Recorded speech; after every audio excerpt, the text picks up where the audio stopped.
I mean, deep down, Vinny, I believe that when a man is firing on all cylinders, everyone basks in that glow. So if he's mentally, physically, he's got meaning in his life, okay, he can show up as the best dad, the best husband, the best man in his community. He can show up as the best version of himself. But if we're constantly in the game of kind of kicking guys and saying, actually, no, you're worthless, your voice doesn't count, we don't value your input into society. In fact, you're kind of surplus to requirements. That creates a problem for society because human beings and the human species as a whole is predicated on the notion of men and women working together and being each other's best allies. And I think a lot of women want that, and I think a lot of men want that. But hello, and welcome to another episode of the Vinny Brusco Show podcast. Hope you've been enjoying the show so far. If you have been, do me a favor, subscribe, rate, and review the podcast wherever you're watching the podcast. iTunes, Spotify, Stitcher, YouTube.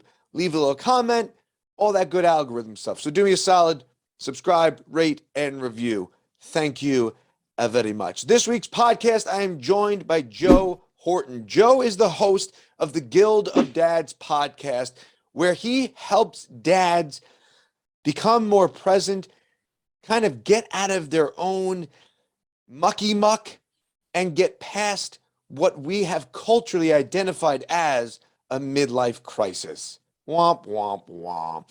Joe talks to a variety of different people on a variety of different topics, all pertaining to how we can optimize and become better dads. And as someone who identifies very heavily in being a dad, it was a great opportunity to speak to Joe and get some tips and tricks and tools that we could use in our everyday life to become more mindful, more present parents, because that is something that we as a culture need to definitely create, and we definitely need to lean into, and we definitely need our children to feel like we are there presently. And with modern technologies, it makes it very hard. So me and Joe got into a whole bunch of different topics, everything from discipline to love to coddling to snowplow parents. And Joe's got a British accent, which I am just a sucker for. Love a good British accent. Nothing. I walk around my house past 7 o'clock. I'm British, my wife's Southern. It's the way it goes. Role playing, people. Keep it spicy. Yeah, so Joe's got a British accent. He's an awesome guy. Go check out his podcast and everything he's doing over on Instagram at the Guild of Dads, his podcast, Guild of Dads podcast. And he is also coaching dads as well, trying to help them become optimized. So I hope you enjoy this episode number 437 with Joe Horton. Enjoy. hey, you're listening to the Vinny Brusco Show. My name's Joe Horton from Guild of Dads. Check out my conversations with Vinny over on the usual podcast players of choice. And here we go. So thank you so much for joining the podcast. I appreciate your podcast, what you're doing, how you're helping dads. I came across you through Greg and the Midlife Male. And I know he was on your podcast. He's an amazing guy who seems to have it all dialed in. I'm sure he'd tell you different if truth be known. Oh, None of us have it dialed in. Right. We definitely don't. But I love the work that you're doing, because I do a lot of work with guys as a coach, also as a men's group facilitator. And I think there's a big shift with men now culturally that we're kind of stepping into this space of accepting men for kind of what culturally we've been before, right? We're allowing we're seeing more men's groups, more open dialogue, more conversation. How did you get into this type of work? Like, what was your journey to helping dads and men? Yeah. And to your point, before I delve into it, to your point, I actually tweeted about this the other day, and my tweet was along the lines of, I think that we're hitting a watershed moment in terms of men actually having had enough of being demonized, and actually they want to speak up. They want their voices to be heard. They want to be part of the conversation that involves them.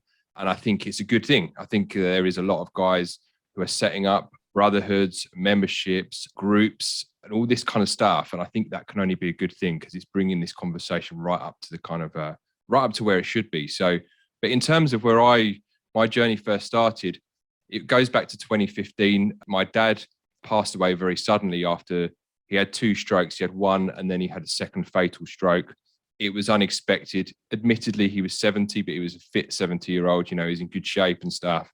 It came as a bit of a shock to me. So in the aftermath of that, I went through a stage where I was wondering what life meant for me. I was 36 at the time. I had 2 kids. I had a lovely wife and had a house, and you know, all these kind of stuff that you think is going to kind of make you happy. And you know, in it, and I was happy to a certain extent, but there was something that was kind of missing, something that's kind of deep down and was missing. And over the year to 18 months after it happened, obviously I was grieving, but something else was happening, and I was beginning to question, you know, what am I here for? What am I meant to be doing? And what is my purpose in this life? Is it just going to be, you know, selling industrial equipment, which is kind of what my day job is, or is there something else that I'm kind of called to do that I've not yet realized? And interestingly, I was driving along one day and I heard a conversation between Jordan Harbinger, one of the kind of gods in the podcast world, if that makes any sense. And he had a guy on his podcast called Ryan Mickler, who runs Order of Man. And so what happened was Ryan was talking about his brotherhood, the Iron Council. So I'm giving Ryan a bit of a free plug here. But, nothing wrong with that. So anyway, I ended up on this mastermind membership, the Iron Council, with a load of other guys. And it's the first time I'd ever kind of sort of began to kind of look at all areas of my life, physical health, mental health, relationships, and, you know, what I was actually doing here, sort of thing. And I was all of a sudden surrounded by guys who were holding my feet to the fire. They were keeping me accountable. There was brotherhood, there was camaraderie. We were sharing our struggles, and it was difficult sometimes. But I had other guys who had my back and I had their back. And it was the first time I'd ever really kind of experienced that, because I'd fallen into what they call the lone wolf fallacy that a lot of guys do. Yeah, I can do this all by myself. I don't need any help. Right. I know what I'm doing and stuff. And it was at that point that I realized that a lot of us, we don't know what we don't know. And in actual fact, a lot of us know absolutely jack shit. And I think that right. We end up in what I would sort of call middle life arrogance, in the sense that we think, yeah, we don't know. We've done school, we've done college, we've done all this stuff, and you know, we've been about a bit. We know that all there is to know, but actually, you know, you don't.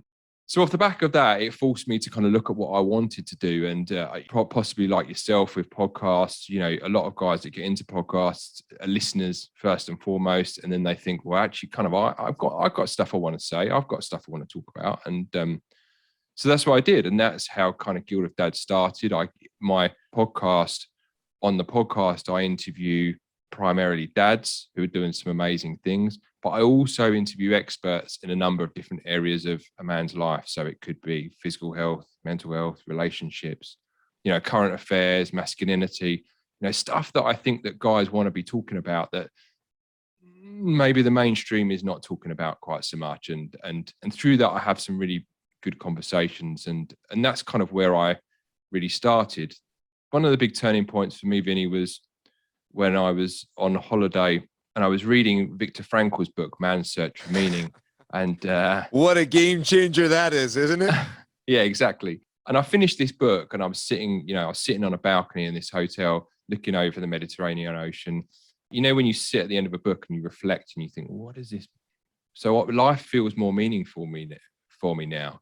Why is that? And the reason that I realized life was more meaningful was because I'd cultivated a vision for my life. I was taking action on that vision that I'd created for myself. And that journey of actually, you know, exploring myself and exploring the dualities of my personality and the edges of what I could do physically, mentally, and in my relationships, that journey began to make life feel more meaningful. And that was what was lacking in the aftermath of my dad passing away. It wasn't that I didn't have objectively, you know, the material things and stuff, but life just wasn't meaningful. And because there wasn't a bigger purpose, there wasn't a bigger thing that was kind of driving me forward. You know what I mean? Yeah, there's so much to take away from that book. Serendipitously, I was, an old coworker of mine gave it to me in a stack of CDs. And I actually was like going through the stack of CDs, and I had wanted to read the book, and I was going through the stack of CDs, and then I found the CD. I was like, oh, wow, this is perfect timing. So I listened to it. That book really, when you step away from that book, it's exactly to your point. You're like, okay, so what is the meaning of life? Is it that life is so meaningful that we have to kind of put our own filter on because it's so overwhelmingly beautiful. I mean, if you break it down, everything from a blade of grass to a leaf in the tree to your children playing, like it really is, when you break it down and you stay present in a moment, life is so beautiful and meaningful. Or is it that life is completely meaningless and that this is all just, and you can go down a variety of different rabbit holes, alternate realities, the matrix, whatever you want to say. So it is about finding that duality in yourself and kind of realizing that you're neither the light or the dark, right? It's the Carl Jungian shadow work and diving into the different elements of your own psyche and bringing the subconscious conscious. And I think as men, I think that was probably a very big part of us instinctually, when we sat around fires and we weren't completely overwhelmed by working 80 hours a week and all these other, when it was a tribe, right? When we were able to sit around and share and talk and we had elders. And as a culture, we've gotten away from that, right?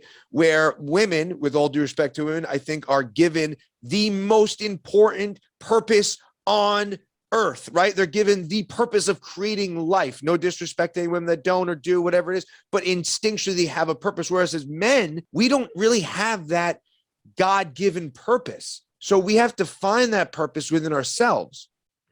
Yeah. And I think the thing is the modern world has stripped us of that quite a lot. And it's easy to kind of blame the modern world and stuff, but I think ultimately, it's stripped away so much of what we think we want is not what we really want, if that makes any sense. And I think this is the kind of existential crisis that a lot of guys find themselves in. It's no kind of coincidence that the biggest rate for suicide is between the ages of 45 and 49, which is middle-aged men, predominantly dads. And people sort of look at these statistics year on year and they're like, oh yeah, well, 75% of suicides are men, and the age group which is most likely to happen is in 45 to 49, certainly in the UK. And kind of no one's really asking the question. And a lot of the mental health discussions, certainly over here, is that it's good to talk and we need to talk and stuff. And that's great. But to your point, in terms of like, the ancient traditions and stuff, guys are getting more interested in Stoicism. They're getting more interested in Buddhism.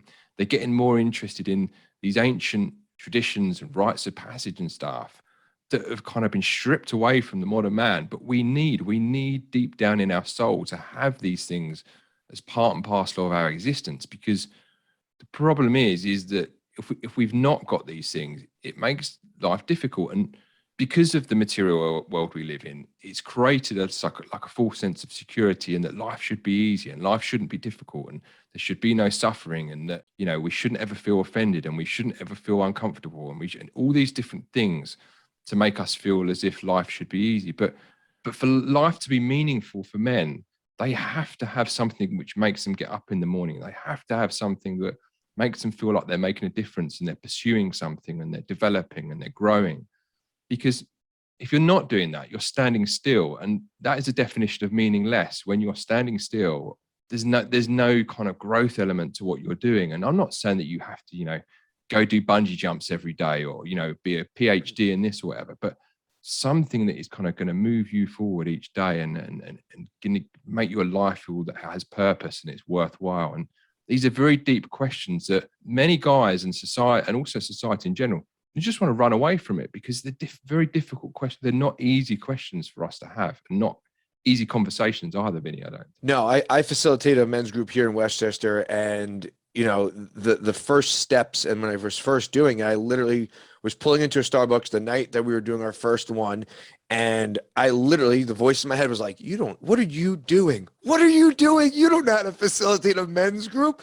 Tell everyone you have the shits and call it off. Like, this is not going to happen. And I literally called out the voice. I was like, all right, I see it. I understand. That's me trying to play small and protect me. And I get that, but that's not serving. That's not serving anybody. That's not serving me. And I've made this commitment and I'm going to stick to it. And it is about having, that conversation with yourself, right? Whether it be out loud or in your mind or whatever it is, and really getting radically honest with, and becoming comfortable with the uncomfortable. And there's so many ways to do that, whether it be ice baths. For me, I'm a huge advocate of flotation therapy and sensory deprivation. That was a huge vehicle for me, diving deeper within myself. But I think what what has to, I don't want to say has to happen, but what happens is one thing clicks off, and like you said, maybe it was the death of your father or, finishing Viktor Frankl's book, but there's something that happens that puts a man on this path, right? And you call it the path of enlightenment, self-discovery, whatever you want to call it. It puts you on this trajectory, and then it becomes an inertia of, mind, body, spirit, right? I think that those are the big three components to keep in line, which is very hard to do, keep in line and allow them to kind of feed each other and fuel each other. Yeah. And what I really like, I read David Dader's book a little while back, and I've reread it again recently. And I like what he describes in his book, this notion of finding what your edge is and going just beyond it, not actually going so far beyond it that it burns you out, and not sitting so far within it that you're constantly in your comfort zone, but actually beginning to push your edges. And this comes back to the duality of things, just pushing your edge a little bit enough that you're consistently expanding what you think is possible for yourself, both physically, mentally, and spiritually. And to your point on, the ice therapy and stuff, I've been doing the Wim Hof method for some of this year. And again, it's mind over matter. You think, oh, there's no way I can stand in a shower for 2 minutes with ice cold water on me. And it's uncomfortable for the first period of time that you do it, but your body gets used to it, and your mind gets used to this fact that you're going to turn the faucet on ice cold water and it's going to come out, and it's going to be uncomfortable for a split second. And but I think going back to the meaning, I think the kind of meaning exists almost in that kind of metaphysical part of duality, where you're kind of in between the kind of the feeling aspect of your experience and the kind of knowing aspect of your experience, if that makes any sense. Well, it definitely makes sense, but I think what it does is it grounds you into the present moment. Like when you take a cold shower, you sit in an isolation tank, or whatever it is, and some of it may not create, like an ice shower, a cold shower doesn't create flow for me, right? Like it doesn't, but it shocks my system and forces me to be present in the moment. And there's nowhere else to go other than being in that cold shower and facing, every drop that's hitting different parts of my body and going like, oh, this is miserable. But at the end of it, there is this rejuvenated, reinvigorated feeling that you have. And that becomes the thing to chase. That becomes the dragon to go after. That becomes the reward at the end of the trial and the tribulation that you're going through. And that's one example of something that's both physical, mental, and kind of encompassing spiritual, so to speak. Yeah, because you're doing something that's really kind of quite uncomfortable. It is a really uncomfortable experience, but like you say, the afterglow of it is that you feel fantastic after you've done it. So, and it's the same as if you're doing a workout. You'll have those mornings when you're thinking, actually, I really don't want to work out. It's dark outside, it's cold, I don't want to work out. And then you get back, and the rest of the family's getting up, if you live with a family or whatever, and you grab a coffee or you grab a protein shake or whatever, and you feel good, and you're like, actually, why was my brain making such a big deal out of doing that like an hour and a half ago? Because now I feel so much better about myself, and not just physically but mentally. I'm geared up to hit the day with all of what the day's got to throw at me. You know what I mean? Yeah, it makes the rest of the day seem a lot easier when you get the challenging things out of the jump, right? Like when you get it out of the way bright and early or whatever it is, it makes it makes the rest of the day very tolerable, right? And then that's just the reality of it. But then we fall into these traps of I think what happens is, for me especially, is that we fall into these traps of like, I got this, right? And we get confident and we get comfortable in that discomfort. And now we're not, your brain is now not seeking novelty anymore, because it's become comfortable knowing I take cold showers. These are the things I do. And you become kind of comfort in that discomfort. And I can only speak for myself, but I'll be like, I got this. And then all of a sudden, the fucking wheels are off the wagon again. And I'm just like, oh shit. Like, why did I let go of the steering wheel? I let it go. I was doing so well. In your conversations with the different dads and professionals and experienced folk and yourself personally, what happens in that moment where I got this and then the wheels come off? It's interesting, that topic. And I spoke to a guy called Peter Lodwig about this recently. It's known as hedonic adaptation. That's the term for it. And Olympic athletes often go through this. Typically, if they've had a very successful run and they've had kind of gold medals, and they've been, they've broken world records and stuff, and they've done all this work to get to that point in time, and all of a sudden it's happened and it's done, and there is this kind of anticlimax where, what happens now, and it's kind of a bit easy to kind of go off the rails a bit, and not train like you used to, and not do. And I think it's important for people that are listening or watching this to understand that that's a normal human response to kind of doing stuff that is hard and getting success in doing stuff that's hard. And that doesn't change whether you're Joe Public walking down the street, or whether you are an Olympic athlete. The key is to kind of notice that that's happening, and how quickly you can kind of arrest that. You're going to get this peak and you're going to get this dip. How quickly can you kind of bounce back from that? Beating yourself up about it and saying, "Oh, I'm such a shitbag, and I failed, and I'm worth this piece of whatever," that doesn't help the situation. But unless you're David Goggins, yeah, yeah. That's a rabbit hole and a half if we went down the David Goggins rabbit hole sort of thing. But even David Goggins, I'm sure that he is having days where he's, he talks about his governor, this limiter that he has on himself that he's in constant dialogue with and stuff. But it's being able to objectively look at yourself and actually say, I'm not a piece of shit, I'm not a failure. I had a blip, and it's what I call kind of bounce back ability. So it's that, a metaphor for it is, you've fallen down, you're running along and you've fallen down and you're on the floor, dusted, you've got dust all over you and you're great, you've grazed your knees and stuff. What do? Do you lay on the floor crying and saying, "Oh, I've really hurt myself," or do you get up, dust yourself off and carry on running? Most people get up, dust themselves off and carry on running. And that's the same with that's the same whether you're doing a physical event or whether you're doing something that's mentally hard in nature. You have to get comfortable with that process of dusting yourself off, getting up and running again. And again, this is part of human. This is what we've been doing for millennia. If I was being chased by a saber-toothed tiger, I'm not going to roll around on the floor thinking, "Oh shit, I'm good. I've grazed my knee." Because if I don't get up off the floor and start running again, I'm going to be eaten for dinner. So right. It's not a new thing that we've had to do. We've always had to do this as human beings.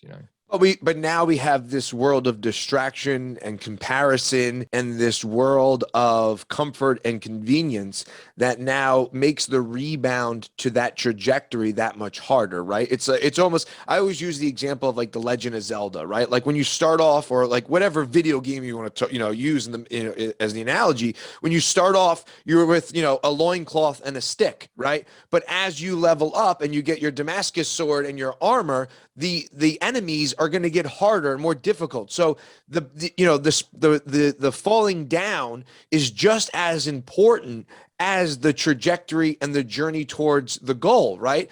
But when you're in it, it's a completely different perspective than when you're on the outside and you're on the trajectory upwards. Because once you're in the shit, you're like, there's no coming out of this.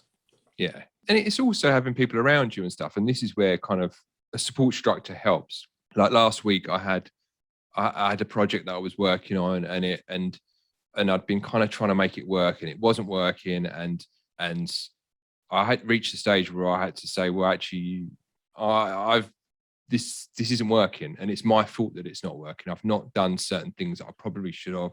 If I was to do it again, I would probably do it different.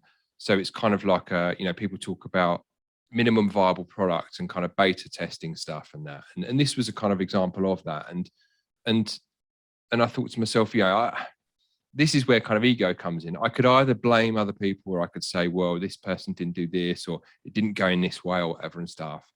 But taking that 100% responsibility for it was one thing, but also it was sharing it with people that I know get it. They understand that process of having to try stuff and it not working and that. And when you share that with people, particularly people that understand that creative process and that journey of trial and error that life entails, the response isn't that no one said to me, you failed. They said to me, they said to me, that's really honest. And I appreciate your candidness and frankness and in owning it 100%.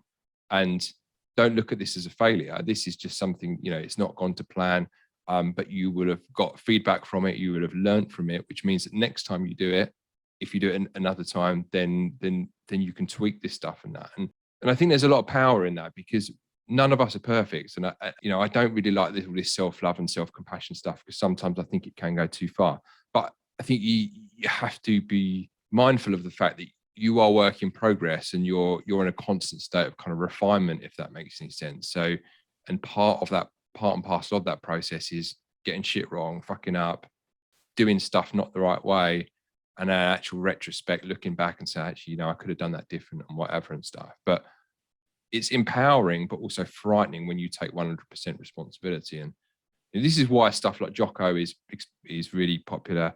It's why Goggins is popular over this side of the pond. Guys like Ant Middleton, these guys are popular because they exercise that 100%.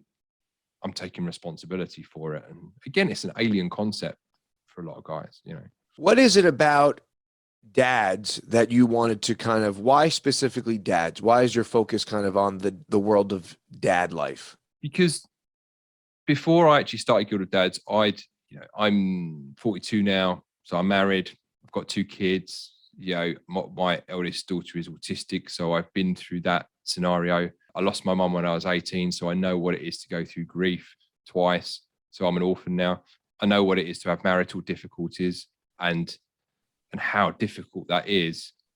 And that's why I realized that I wanted to help dads, because I realized that I can't have been the only dad going through this kind of existential crisis at kind of midlife. Some people call it a midlife crisis, but whatever. I can't have been the only one going through that. I'm sure as hell I'm not the only one going through marital problems. I just realized that actually, if I was going through it, I'm probably not the only one going through it. And being able to kind of share what I was going through and actually help guys with what I know and what I've learned. And I'm still learning. I have guys on the podcast and experts on the podcast that really open my eyes to stuff I didn't even know about. But the good thing is I can get to share what I learn with the guys in my tribe, and I can help them through this stuff. You will know, working with men, that you take for granted what you know, and you think, actually, surely everyone knows this. Yeah. I know. Surely everyone knows that this is how you communicate with your wife when you've had a massive argument. Surely everyone knows this is how you get your needs met in a relationship, and how you set boundaries, and how you return to exercise after you've had kids without kind of killing yourself thinking that you're 18-year-old. Surely everyone knows all this stuff, but they don't. A lot of people don't know it. And with the internet now, there's so much information on the internet that people are like, so where do I start? And a lot of the information's bad as well, because like from a relationship point of view, the amount of things you see on the internet. Oh yeah, the way to cure your relationship is by taking your wife out for a meal and buying her flowers. No, that's not. It's a total and utter load of bullshit. Relationship problems are a lot more complicated than that. And anyone that says, oh yeah, you can just take your wife out for a nice meal and buy a bunch of flowers, they really don't have any clue whatsoever. They've certainly not gone through any relationship difficulties, that's for sure. Right. Or they're living in a movie, right? They're living in some type of alternate reality where they think that it's 1950 and it's just like, take your gal out for a meal and everything will be okay. It's like, that's not the reality that we live in anymore, right? There's a lot of suppression in that transaction that you don't see, right? There's a lot of going on behind the scenes that, the flowers and the dinners and what was explained to us culturally, especially in this side of things, culturally, what this is how you fix things, right? It was kind of just this Maya, this play that was being, brought to us, and none of the depth behind the scenes was being expressed. And, I have 2 kids. My daughter's 6, my son is 2. My wife's a teacher. There is so much, she's working, I'm working. So there are so many different dynamics going on, So, speaking to dads, I understand and I resonate with that, because I kind of show up in the same way. Like that was kind of my thing, where I was like, I can't be the only one going through this. Like, and when I have men's group meetups, whether it be Zoom or in person, and I walk away and go, man, I need this just as much as they need this. And they're expressing to me how much they need this. So that means like, this is what's actually happening, but the conversation culturally, now it's shifting, but unless it's in your zeitgeist, unless it's in your exact inner circle, it's not happening on big scales. Yeah, and I think and the added dimension to that is as well is like an evolutionary biologist said this to me, a lady called Animation. She said that the biologically men haven't changed, but our roles have. And I think that this is the kind of thing that we're kind of grappling with at the moment, and with the kind of narrative around men at the minute. A lot of the work that guys like you and me are doing, and other people that are working with men are doing, we're actually building their confidence more than anything else, because men often feel quite silenced now. They're told that they can't have an opinion. They can't say what they think.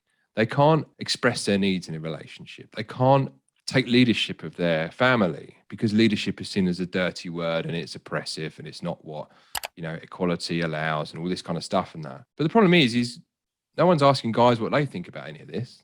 Right. And that's the experience of the guys that I'm working with. They feel silenced. They feel, and society is kind of looking at guys at the minute and they're thinking, well, actually, why are these guys so down? Like I alluded to suicide earlier on in the conversation. Why is mankind in such a mess, sort of thing? And you just like, and then at the same time, it's kind of, well, all men are monsters, all men are predators, all men are toxic, patriarchy this, patriarchy that. And then you're kind of on the same token, oh, isn't it bad that men's health is so bad? And you're just like, okay, so what are we doing here then? Right. You know what I mean? So what are we going to do? We're going to support guys? Are we going to recognize that guys are? I mean, deep down, Vinny, I believe that when a man is firing on all cylinders, everyone basks in that glow. So if he's mentally, physically, he's got meaning in his life, okay, he can show up as the best dad, the best husband, the best man in his community. He can show up as the best version of himself. But if we're constantly in the game of kind of kicking guys and saying, actually, no, you're worthless, your voice doesn't count, we don't value your input into society. In fact, you're kind of surplus to requirements. That creates a problem for society, because human beings and the human species as a whole is predicated on the notion of men and women working together and being each other's best allies. And I think a lot of women want that, and I think a lot of men want that. But at the minute, I think there is kind of societal forces at play which are kind of preventing that from happening, and the long-term implications of that, nobody knows at the moment. Right. And I agree with you. And I think that also goes for women as well. And that's not, and obviously we're focusing on men because that's your work and that's the majority of my work. Outside of my traditional job, the work I want to do is help, the alchemist, right? Invoke out of someone what is their best version of themselves. And that goes for women, that goes for people in general, that goes for children too when it comes to parenting, right? You want your children to make these choices or decisions. And again, at 6 and 2, it's not the easiest thing, but you want to instill something in them by their own perspectives and their own spin on things, but allow them to kind of come to those conclusions by themselves. And by being the best version of themselves and firing on all cylinders, it does allow the whole unit, like you said, and one bleeds into the other, whether it be your community, your parents, your job, your children, your spouse. When everyone's kind of optimized, right, it starts to it stokes the fires, right? It starts to get things going. What is one way that men or women, whatever it is, but we're just talking about men in this particular framing. What is one thing that they could step into that you maybe have experienced, or speaking to people that, is it the physical? Is it the mental? Is it the spiritual? Like what is one thing that they could do that could put them on the path if they're not, kind of trajected and pushed into it by external circumstance? I think, and it's a big cliche, people ask me, is mental health or is physical health more important? And I will always say that they're two sides of the same coin. Yeah. So I think the most important thing is to get yourself in shape. Get yourself in shape. The very first thing that I say to guys that I'm working with is to get into bed earlier and to get up earlier. Get a good night's sleep, eat well, look after your health. And what that does straight away, Vinny, and anyone that kind of starts to do that will attest to it, is you have higher energy levels. Your mood is better, you're getting proper rest. And mentally, you're just in a better frame of mind to start. It's great, and start the day. And the turnaround and it's time. so simple. It's so, and the turnaround time. At one point, I was up at like 4:30 every morning, and you would think by like 2-3 o'clock you're crashing, and it's the exact opposite. Like you have this new source of energy. You're like, I don't need that cup of coffee. I'm rocking and going. And you're absolutely right. And it's something, and it's as simple as that sounds. It's still very, very difficult. Yeah, and the thing is, and it doesn't need. And guys look at this and they think, shit, I can't go to the gym. I can't work out and whatever. This can be as simple as walking for 30 minutes a day for 30 days. So you could just say, right, okay, I'm going to get to bed at 10. I'm going to get up depending on what your view is on how much sleep you need. Let's say you need between 7 and 8 hours sleep a night. So if you go to bed at 10, you're getting up at 5 or 6. Okay, get up at 5 or 6, do a workout, do your morning routine, and get in bed at a decent time as well. Now, the kind of the excuse most guys use is, well, by the time I sit down and I've tidied up and the kids are in bed, I need my time. Fine, get up early and have your my time, but don't sit up watching Netflix or doing Xbox and stuff and that until like 2 o'clock in the morning, which is what guys are doing. They're going to bed 1, 2, sometimes even 3 o'clock in the morning. They're using their kids as an alarm clock. Their kids are like, Dad, wake up, sort of thing. Stumbling around for half an hour with their underpants on, working out what they need to do for the day, and they're just on the back foot right from the get-go. And listen, I'm not a Puritan that says that you should never watch Netflix, you should never play Xbox or whatever. What I'm saying is that to function as a man and as a dad and show up as you want to, there's certain things that you need to put in place in order to make that happen. And don't moan that your life is shit, you've got low energy levels, and that your wife doesn't want to have sex with you and all this other stuff.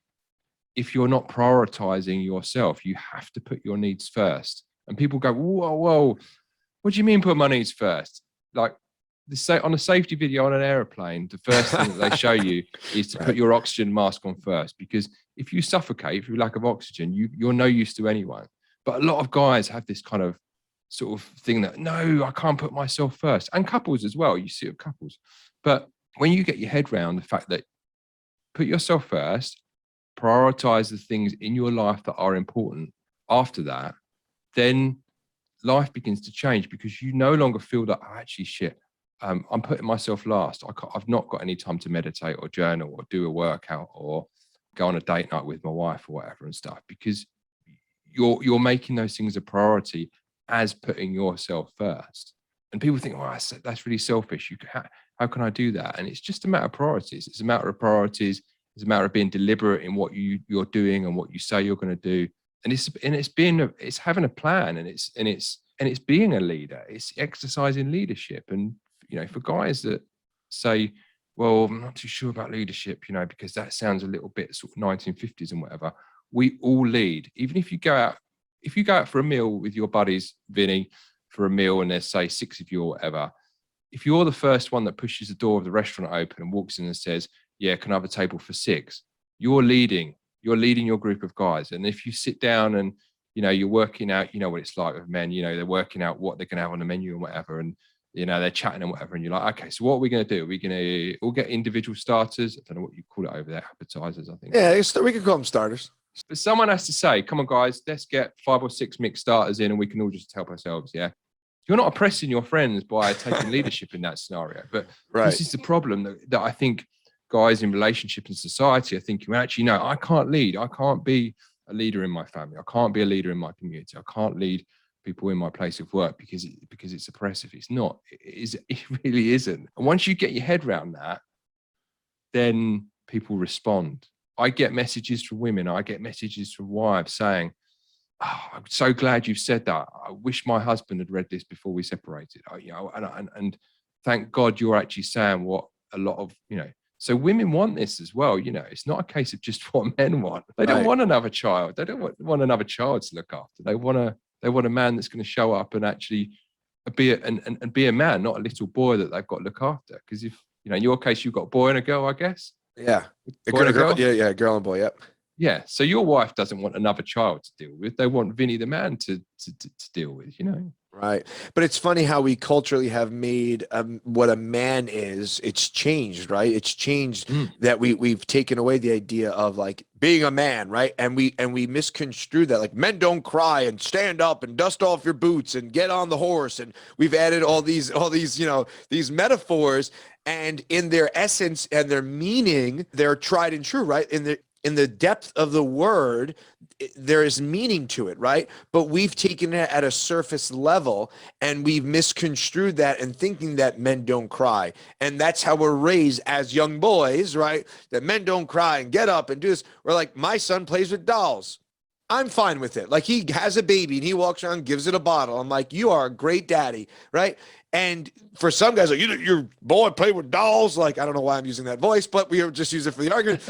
But there is something about, like you said, like that's showing up as a man in a traditional way without having the stereotype of what a man is from society. And to go back to your point of showing up, yeah, you could, and being a leader. You're also being a leader when you stumble out of bed in your underwear and you're looking for the coffee pot at 6:30 in the morning. Like you may not realize that your children are observing that, but you're still being a leader, right? You're just not, like you said, you're not ordering the starters at the restaurant, but that's still a leader in some way. Yeah, you're right. There is different forms of leadership, and to your point, it's guy in my group asked the other day about bringing up his boy and instilling certain values in his boy, and my response to him was, you lead by example. If you want your kids to be a certain way, then you lead by example. They're still going to be their own, they're still going to have their own personalities. They're still going to have their own little quirks, and they're still going to have the little isms and the way they are. But if you're leading by example, then it really does have a big impact on how they do things and stuff. Even down to kind of like, if you are, I keep using the example working out, but I'll tell you what, I use the example of reading. If your sons and daughters see that you read on a regular basis, that's gonna be a normal thing for them to see mum and dad doing in the house. They read, mum and dad read. So I'm gonna read. It means that they pick up things off of you, because kids are sponges, so they will pick up how you conduct yourself, how you operate, how you behave towards other people, and ultimately also whether you take responsibility. One of the big things at the minute as well is blame. I was talking to someone recently, and we are abdicating responsibility and for ourselves so much in the modern world that I think that we've got to a point where we're kind of blaming everyone else for our lot in life. And the easiest way to abdicate, the problem is when you blame other people, you lose integrity, you lose humility, you lose autonomy, you lose so much when you blame other people. But it's almost become like a sport, blaming someone else for why stuff isn't going right. And again, that's another example that if your kids can see that you take responsibility, and as a family you take responsibility, it's part and parcel of the ethos of your family, if you like, your family unit. That's a really good environment for them to grow up in, because they will be amongst the minority in the future, because so many people don't do that. So yeah, that's another important aspect, I think. And you're absolutely right that again, they're sponges in the observe. Like, I openly admit I grunt my teeth when my kids are pushing my buttons. I'm just like, oh. And my daughter, she'll do, or when she's getting frustrated, she'll go ahead and I see her grunt her teeth, and I'm like, don't grunt your teeth. Meanwhile, I'm the one that's where did she learn that? Right? She learned it from me, right? But then there's also the other side of it where she's, she'll get on her trajectory of being 6, and I get that, and she's in her little tornado of existence, and then I'm like, and then I'll see her like just calm herself down, like she'll have like a USA moment, and she'll just be like, okay, like, and I'm like, I also do that. It is they're seeing and they're observing, and like you said, if you're reading, they're reading. You know what I mean? If you're showing up for yourself, and it goes back to your point of showing up for yourself and it being considered selfish. And I think culturally we think, especially as parents and dads and moms, we think that we have to give our all to our children. And we do. There is something very honorable about that, right? And there's something that's intrinsic about that and natural about that. But to your earlier point, you can't show up and not grunt your teeth if you're not doing all the work to prevent yourself from grunting your teeth. Yeah. And I talk about something which I call the family harmony dynamic. And what this simply states is that over a typical month, you want to be kind of gunning for a certain dynamic, which I think works really, really well. And that is these following things. Mum and dad need time out by themselves. Mum and dad need time out individually. So they go out and they can do things separate, like sport or gym or whatever. Mum and dad need time out with their friends. So mum and dad need time out with the girls or time out with the guys. You spend time as a family unit, but you also spend time with your kids on a one-on-one basis. And what that does is it means that mum and dad can develop their relationship together as a couple. They can have time by themselves, so they have time out of the family unit. They have time to mix with other people in their peer group, other men or other women.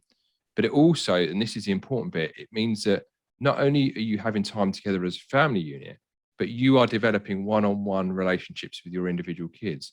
And this is really powerful because if you've ever taken one of your kids out individually for a day out, and you can probably relate to this, Vinny, they are glued to you for a period of hours for the rest of that day. Their relationship changes with you for the rest of the following 24 hours, 48 hours, 7 days after that. There's like a trickle down effect of spending that one-on-one time with each of your kids. And so this is kind of what I call the family harmony dynamic, if you like. So you don't have to do all this stuff in 1 week, but if you can try and get as many of these elements into a typical month, and again, these don't have to be expensive stuff. You don't have to go to lavish restaurants in downtown Manhattan or wherever it is you're going to go. But it's just actually spending the time together and carving out time in your kind of family calendar to make this stuff happen. And it means people develop deeper connections within the family unit, but also they get time out of the family unit. And one of the things that I see the most with dads and with mums as well, because I know when I see a lot of content around mums, it's exactly the same, is this idea of kind of parental martyrdom. No one can look after my kids like I can. Well, I hate to break it to you, but babysitters have been used for many, many years. Grandparents have been used for many, many years. Arthur and Martha down the street, who you've known for your whole life, they'll quite happily look after your kid for a couple of hours. Even when they're a baby, that once they can have their milk expressed, they're fine to be left for a little while, sort of thing, with someone else. The world will not end. And it's an important thing for parents to not only give themselves permission, but to give each other permission to take time out. And it's so important. And I see you asked me earlier on, what's the number one thing about that I would advise dads to work on. The number one thing I would advise couples to work on is getting this family harmony dynamic nailed down, because I see so many guys in my groups who have made these mistakes and they realize when it's too late. They've not been for a date night with their wife for years. They've not spent time apart outside of the family unit. Everything revolves around the children. Yes. And that can only go on for so long until the wheels fall off the cart, if that makes any sense. Yeah, and I think that it's also an identity thing, right? We start to identify only as a dad or only as a mom. And like you said earlier, the caretaker aspect of things is great and it's beautiful and it's a wonderful way to exist, but it's not the only identity you have. You are more than just a dad. You are more than just a mom. And the more you can have experiences outside of that and try new things, I think that's a huge thing. I was talking to a buddy of mine and I was like, a good friend of mine. I was like, how you doing? He's like, good. I was like, that was a real fucking passive answer. I was like, how's your soul? And he froze. And he was like, I don't even know how to answer that question. And I was like, well, that's sad. I was like, we got to get you back in touch with your soul, back in touch with your essence, try new things, whatever it is, I bought a ukulele. I was like, maybe I'll be a great ukulele player. I'm not, but I bought one because who knows? Just try new things. It's to your point. They don't have to be expensive. They don't have to be, it could be anything, picking up a book, try meditating, try any of these new experiences because your brain seeks novelty, your body seeks novelty. And when you start to identify as one thing only, a mom, a dad, there are so many external sources, work, job, kids. There are all these other pressures that are weighing down you that you do start to become a smaller version of yourself. Yeah. And I think that those two things, even if guys, if you're listening or watching this, even if there's no other two things you do this week, sort your sleep and health and fitness out and start to be deliberate in those things that I listed off there in terms of your family dynamic. And I guarantee you that if you do nothing else this year other than those two things, that stuff will be look very, very different from you probably around about a month from now. So 30 days of consistent action. And that's all, that's kind of all it takes. That's not a panacea. That's not going to solve all of your issues, but it will certainly put stuff on a much more equal footing, definitely. And I think we have this instant gratification culture, especially with Amazon and Amazon Prime and getting everything on demand, your food, your entertainment, your fixes, everything is at the snap of an order, right? And these things, family dynamics, health, mental health, physical health, spiritual health, these things do take time. And what happens is in the process of it taking time, you recognize that it's not about the end goal, right? The end goal becomes this, okay, it's fine. It's like anything else, right? You know, the excitement of vacation, it's great when you're there, but the build up to the vacation is like, oh man, yeah, I'm getting, you know, or, you know, when you get a package in the mail, once the dopamine, the serotonin wear off of ordering it and getting it, it's just like, it's just another thing I have, right?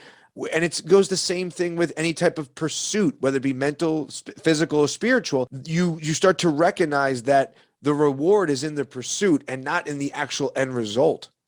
Yeah. And I love the way I'm really, really glad you said that, Vinny, because to kind of wind back on what I said around this notion of vision, I call it the meaning equation, which is vision plus action equals meaning. That's the easiest way to put it. And to your point that you just made there, it's in the journey. It's not in the kind of attainment of the goal that you've got in your vision that you want to attain in the future. The meaning is in the journey that you go on in order to reach that destination. And this is where this is really where the kind of meaning of the meaning of life is.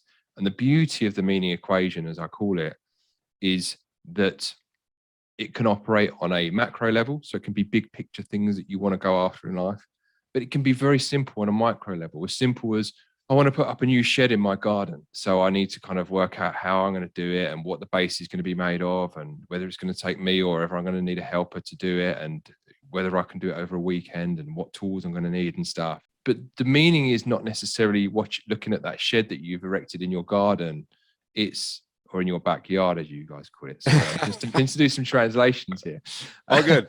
And it's the process of which you go through, you know, the learning process and that you go through and the trial and error that you go through in the process of doing that. So this can be real big picture stuff, vision, action, meaning, but it can be small stuff as well. There's very small things that make up part of our existence.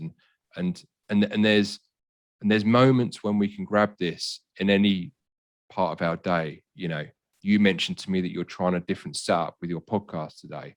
So you'll have thought, oh, I want to level up my podcast production. I want to do it a little bit differently and stuff.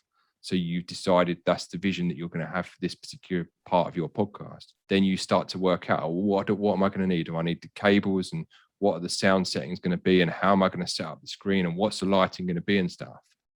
Okay, right. This is going to be a nice end product today, but you've had meaning in actually going through that process of actually pulling all this stuff together to get to that end destination. Do you see what I'm saying? And then it becomes exciting in the process of that, right? Because it starts to become exciting. And then it's like, okay, well, now how can I level up that now, right? Because it becomes an experiential thing. And it's not about not having gratitude for the end result, because I think that's one of the most key components is showing gratitude and appreciation for the end result. But I think it's also about now saying, okay, now we level up again, right? To me, it's always been, and I got this from the flow tank, staircases and landings, right? You climb the staircase. Some are longer, some are shorter, some are wider, some are narrower, but you climb the staircase, you get to a landing, you get to appreciate the stairs you climbed, and you get to look at the stairs you're about to climb. And what happens is we stand on these landings and we expect like something else to propel us onto this next staircase.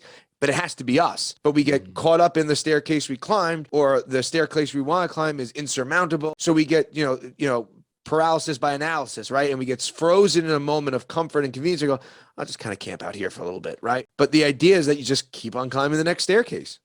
Yeah, yeah. And this is kind of where, you know, I know a lot of people are into goals and SMART goals and all this kind of stuff these days and stuff. But I think the more I learn about myself and to learn about this process. 18 months ago, I would hear people going, yeah, no, it's all about habits. It's all about habits. And at the time I was kind of like, yeah, really? Is it all about habits and stuff? Then you get the insight a bit further down the road and you're like, actually, yeah, it's all about habits, and it's all about those constant kind of like little incremental improvements. And like you say, you get to the landing bit and then you're kind of like, where am I going in this net? Where this next staircase going to take me and stuff? But this is all part of the kind of learning part of it. And it's really funny when people say to you, oh yeah, you need to do this. And you're like, yeah, whatever. Yeah, whatever. You don't know what you're talking about. And then about 18 months down the line, and you're like, I wish I'd taken his advice a little bit earlier. Right. And that works the other way when you stumble upon things and then you get to discover why they work. Like for me, I was waking up at 5 a.m. to go to CrossFit. This was years ago. And because my wife's a teacher and there was a 10-minute window that overlapped and I couldn't, so that became just what I needed to do out of necessity to get my workout in. Little did I know, there's the 5 a.m. club. There's, there's all these different experiences and what you want to call them, scientific, spiritual. There's Brahma Muhurta, which is the alignment of the sun and where the trajectory and, the creator's hour, whatever you want to call it.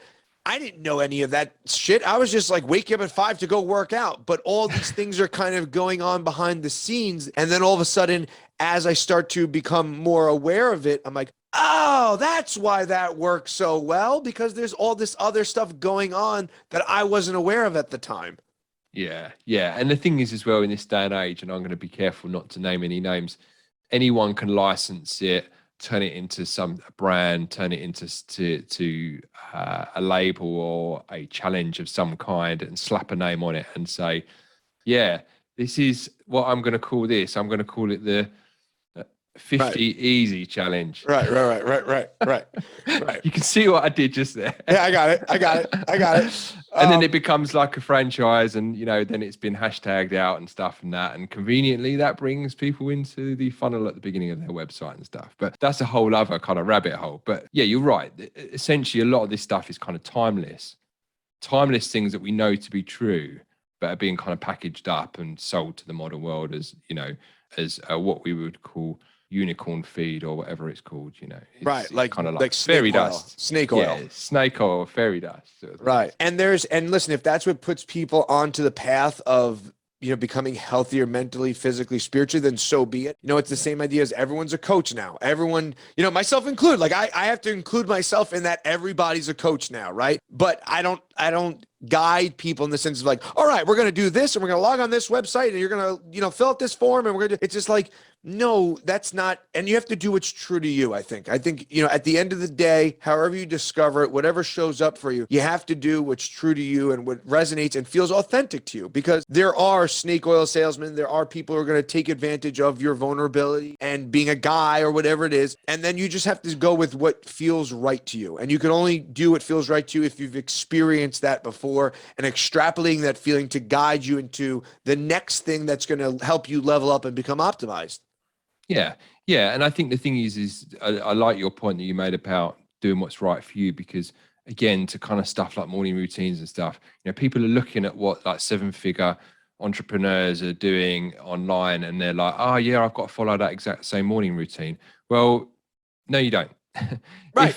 If standing on one leg with your eyes shut, having a cold shower and then drinking a chai latte whilst journaling in the dark to candlelight or whatever, if that works for some 7-figure guru, the chances are that's not going to work for you. So you have to kind of find out what works for you. And I think one of the dangers of a lot of this at the minute is people are kind of trying to copy what other people are doing, and just find out what works for you. If it's, I have to get out in the fresh air as soon as I can when I get up because it wakes me up. It doesn't work for me meditating first things. For other people, it might be better for them to meditate first thing and then go out in the fresh air. But you kind of got to find out what works for you. And sometimes a lot of the stuff that you see on Instagram and Facebook and stuff is triple filtered. And a lot of these people have, some of them that are kind of on 7 figures plus or whatever, or claim to be on 7 figures plus.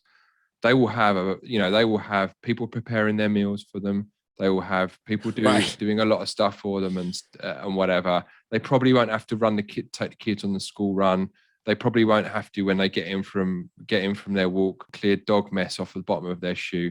They won't have anyone. They won't have to do that because they've got someone to do it for them. Right. So you have to operate in the real world and what's working for you, not what's working for some influencer in California who's running along Venice Beach and drinking chai lattes. I think that's an amazing point because comparison is the thief of joy, right? It's that old expression. And in this culture that we're in, and I'm guilty of it, man. I am so guilty of it. I'm like, well, The Rock wouldn't do this. I'm like, I'm comparing myself to the fucking Rock right now. Like, what are you? And I have to shake but I will do that, right? I will absolutely do that. You know, it's obviously you're exposed to The Rock and his life, and we're just using The Rock, for example, whatever, but it could be any person, podcast. You know, I will definitely fall into that trap of comparison. And I have to literally shake myself out. Like, you know, yes, exactly to your point. Like, they don't have to run the kids to school in the morning and do this and do that and deal with like there's a team of people doing the grunt work behind them. And you have to just to the point we're saying, show up for yourself, whatever that means, however that means. And it may be sloppy some days. It may be one day running on the beach and having a chai latte and appreciating it for that day, but that may not be every day. Some days it may just be grunting your way through a workout or whatever it is, but having the appreciation for the times that it is the chai latte and having the appreciation for the times that it's not, and getting away from the comparison narrative because exactly to your point, you know, we live in a culture of comparison and looking at the person next to you is, you know, all these lengths ahead and the people behind you. And it's just really about focusing on yourself. And it's to your point earlier of like, when you start to show up for yourself, you know, it starts to just energetically emanate to other people. And then all of a sudden, like, it's a different kind of fuel. And you have to discover that on your own. And it's great that we have these people in culture that we could put on this pedestal and go, wow, that's how I want to be. But, you know, realize what's behind that. Yeah, definitely. Keep it real is the name of the game, I think. Definitely. I know you have to pick up the kids. Speaking of keeping it real, right? Like that's the reality to it, right? Where can people kind of connect with you, hear your podcast, you know, get your services? I really like this. I want this to, I wish we didn't have the technological error before, but where can people connect with you more and get your work and your podcast? Okay, so the best way to listen to the podcast is on Apple Podcasts, Spotify. Just search up Guild of Dads podcast. You'll see me there, my face, and all of we've got. I think we've done about 65 episodes now, so there's a ton of episodes on there covering various different topics. For guys that want to kind of get involved with my community, the best way to do that is the Facebook group at the moment. That's growing very, very quickly right now. There's some interesting conversations that go on in there on a kind of daily basis, and there's some nice brotherhood and camaraderie forming there. My website is guildofdads.com. You can ping me a message there. I'm on Instagram, Twitter, and Facebook. I spend probably weirdly, I kind of am enjoying Twitter more than the other platforms at the minute. I don't know whether that's just because of the outage yesterday or whatever, but yeah. So, but just reach out to me. You know, I think that the kind of my message is resonating. If it resonates with you, just just reach out to me, let me know where you're at. And, you know, I'm always happy to speak to people and give them any assistance that they may need. So it's been absolute pleasure speaking to you today, Vinny. And we've gone through a lot of ground. It's interesting. it's good being the other side of the microphone for once. But I've enjoyed it. I've really enjoyed it. It's been good. It's been like two old buddies that haven't met for a while. I know that, and that's the feeling that I want to create this podcast. That's what I want to kind of bring through is people's journey, their story, and how we're all alike, you know, man, woman, you know, it really it's the human journey, right? It's the humanistic journey of life, and it's not easy. And if we could, you know, if this hits one person and they go, oh, okay, that, like, if that light bulb moment can happen for one person, then it's all worth it, right? And it's about spreading that message as much as you can, having real conversations with people, getting tips that they're using and testing it, right? Just testing it out. So I appreciate your time, man. Your message definitely resonated with me through Greg, and keep up the good work, brother. I mean, this is what it's about is creating this community, and let's connect further in other ways. Yeah, definitely. I appreciate you having me on here today, man. All right, Joe, be well. Cheers, man.